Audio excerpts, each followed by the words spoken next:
Welcome back to the Computational Social Science podcast. Today we will discuss about why complex systems are more than the sum of their parts. Specifically, we will discuss why this is the case.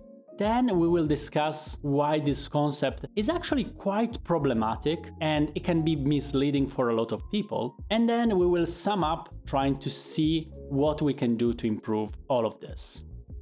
So if you ever came across complex systems, probably you also heard this idea that complex systems are more than the sum of their parts. But what does it mean? Well, sometimes people don't even elaborate, and I find this a little bit infuriating, but most of the times I have to say people elaborate pretty well, and usually they bring up at least one of these 5 aspects, which are very typical of complex systems. The first one is emergence, then we have nonlinearity, loops, context dependency, and self-organization. Emergence is probably the most common one and is associated with the idea that you can have a system whose properties are different from the properties of the single component. For example, we know that there is a thing called consciousness, which some way appears in our brain. But the problem is that a neuron, which is the component of a brain, is not conscious. And it doesn't have a unit of consciousness. So some way by summing neurons, at a certain point you have the appearance of consciousness, even if this is not something which is at the neuron level. So again, it's not like you have one neuron, one unit of consciousness, and when you reach a level of 1 million, you get what we call consciousness. Instead, consciousness seems to appear almost out of nowhere. Another typical example that is used is the flock of birds, which, in case you don't know, are those majestic patterns that birds do when they move all together. And the flock has properties which are not the properties of the bird. For example, the flock can expand, can contract, can be divided into 2 parts, but it's not that the bird is expanding, contracting, or dividing itself into 2 parts. So there are properties at the system level which do not really have an equivalent at the individual level. So these properties emerge at a certain point. The second aspect that I mentioned is called nonlinearity. And nonlinearity, at least for how it is defined in physics and in many disciplines, is just the fact that you can have 2 variables, x and y, and the relationship between those 2 is nonlinear. What does nonlinear mean? It means that if you double one, the other one might have a change which is not proportional. However, I have the feeling that when people talk about nonlinearity, many times they're referring actually to chaos and phase transition, because many times they bring examples like the so-called butterfly effect. So the butterfly effect is when you can have very tiny variations in the initial state of a system, and these tiny variations actually have a massive effect on the future state of the system. So this is something which is typical of chaos theory. Now, the fact that sometimes people confuse nonlinearity with chaos theory to me is not so surprising, and this is because in computational social sciences, we have people from all disciplines. You have people coming from hardcore physics and people coming from psychology, people coming from computer science. You have all kinds of people, and everybody actually has different jargon and different ways to build hypotheses. This is something that I noticed that confuses a lot of people, but the way you ask questions and you write an article in a discipline is completely different to how you do it in other disciplines. For example, in data science, it is perfectly acceptable to take a dataset, especially if it is a relatively big dataset, and if you find some interesting correlation or relationship between variables, you can publish an article about this.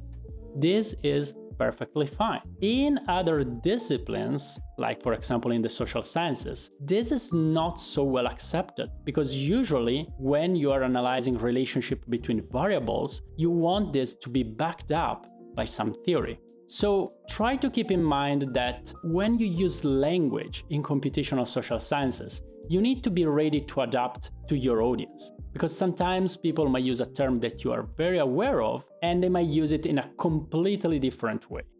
But let's come back to our discussion on more than the sum of their parts. And the third point that I wanted to discuss about is loops. Now, loops are something which people from physics are perfectly familiar with, but other people maybe coming more from statistics might be quite surprised. Mostly because a lot of reasoning in many fields which are more related to the social sciences use what are called dependent and independent variables. So you always try to think how a certain variable X is going to influence a certain variable Y.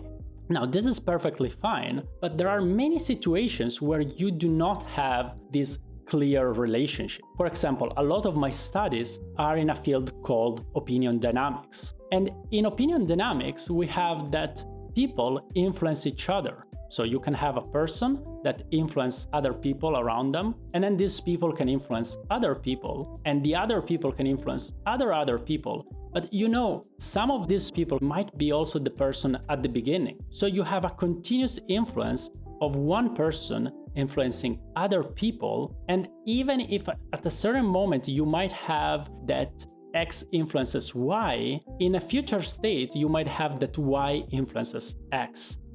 This is very different from how a lot of research is conducted, where usually you want to isolate something, for example a politician, and you want to study how the tweets of a certain politician can influence the public. This is going to be an almost static representation. In complex systems instead, we usually study more dynamic relationships. The fourth aspect is context or environment dependency. And this is the fact that the same components might completely change behavior depending on the environment. To give you a very simple example, a cat might be a predator if it's faced with a mouse, but it can become a prey if it is faced with a dog. Now, this makes things more complex. Again, we're talking about complex systems, so it's normal that things get complex. But it makes things complex because then we cannot really separate our object of study from their environment, because actually the behavior that we want to study is strongly dependent on the environment. Finally, and this is probably my favorite point, I think I will talk about this more at the end, and probably we will talk about a lot in future episodes, is self-organization. Self-organization is based on the idea that in many systems, especially if they're human-made systems, you have some structure that determines who is going to do what. In many complex systems, you can have the emergence of very complex and organized behavior, even if nobody is coordinating them. A very famous example is ant colonies. Ant colonies can do crazy things. They can do bridges, they can do balls, etc. And there is no coordinator that is calling everybody and saying like, hey, you are going to do this thing, the group over there is going to make the bridge, and then the group over there is going to take this thing and bring it over. All the coordination actually arises from local interaction. And this to me is just fascinating. So I really hope that these basic ideas are clear. The fact that we can have emergence, non-linearity or chaos and phase transition, we can have loops, context dependence, and self-organization. But now let's try to move back to the main idea, that is that complex systems are more than the sum of their parts. And I'm stressing this because this has become almost a mantra that is repeated over and over again. And many times when people hear about complex systems, probably for the first time, if they remember a single thing, it's just this one. And again, they keep going around and spreading this idea. But what I do sometimes, because I'm annoying, is to ask people, what does it mean that complex systems are more than the sum of their parts? And many people, especially if they're new, they don't know what to answer. to me, this is a pretty big problem, because if the only thing that they remember is something that they don't understand, I think we kind of failed as communicators. We didn't deliver the right information. We made it in such a way that the only part that is memorable is the part which is not describing pretty much anything useful. Now, let me go a little more into details of why this idea is so confusing for people. So, the basic idea is that we say that complex systems are more than the sum of their parts. So, we are talking about summing something and then something more appearing out of it. But let's take a flock of birds, which again is probably the most common example ever used. If you have a flock of 100 birds, guess what? You have a flock of 100 birds. There is no extra birds appearing out of nowhere. And similarly, if you have a series of firefighters, sometimes they can do, I think it's called a chain or something like this. It is when they pass the bucket of water to one another, forming some kind of chain, and so they can move things very quickly. For example, they can move buckets of water. And so this is also considered sometimes an example of an emergent behavior. And also in this case, you have that if you have, 20 firefighters, they are still just 20 firefighters. There is nothing more appearing out of it. Of course, if you remember what I mentioned before, you will remember that we talked about emergent behavior and self-organization. So you can claim that at a certain point, you have the appearance of the emergent behavior. So the more in the expression refers to the emergent behavior. And I'm kind of okay with this, but again, it's kind of misleading. First of all, because the expression starts with quantity of something and then says that we get more, but the more in this case is a quality. We end up with a new behavior that wasn't there before. So this is kind of misleading, because it is mostly like if you're counting apples, and at a certain point you tell me to look at, the landscape. To me, this is confusing. And again, it's not just to me, but to a lot of people, because it's telling you to count something and then is suddenly shifting the attention from that something that you are counting to something completely different. So to the quality or the emergent behavior. The second important aspect of why this is very confusing and misleading is because actually the emergent behavior is not something more that is appearing, but it's appearing at the expenses of other behavior. For example, if you take how the birds act, and if you study a bird in isolation, you will have that this bird will fly in a specific way. But if many birds are put together, actually they will not all fly like they were in isolation, but actually you will have the appearance of a flock of birds. So what is happening is that yes, you have the appearance of this emergent new behavior, but is not something which is added to the system, is something which is replacing the previous behavior. So the birds now, instead of behaving as they were in isolation, they decide to behave as a flock of birds. So again, I don't think there is any more that is happening. It is just birds behaving in a different way. Now, I don't want to argue that this is a bad idea or that is always wrong. For example, in the case of consciousness, I think you can argue that eventually something more is added to the system. Because in any case, the neurons are still behaving in the same way, but you have some way the appearance of consciousness. So this might be one of the cases where you can clearly say that there is this more something added.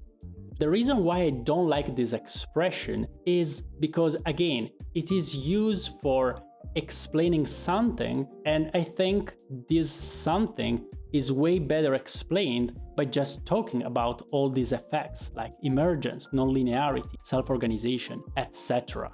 And listen, I understand that as scientists, many times we need to do things which are less in line with what somebody could think of classical science, and are more in line with communication. Because many times we need to grab attention. because, for example, we need citations. We need people to be aware of our work. And also we need people to give us money, because if people don't give us money, then we don't have anything to pay our bills and get food. So these are very practical problems that we need to consider when we are doing science. And so many times I see people try to use methods of communication which are maybe more common in poetry or maybe in novels, because you need some way to grab people's attention and keep them hooked while you deliver all the more interesting information.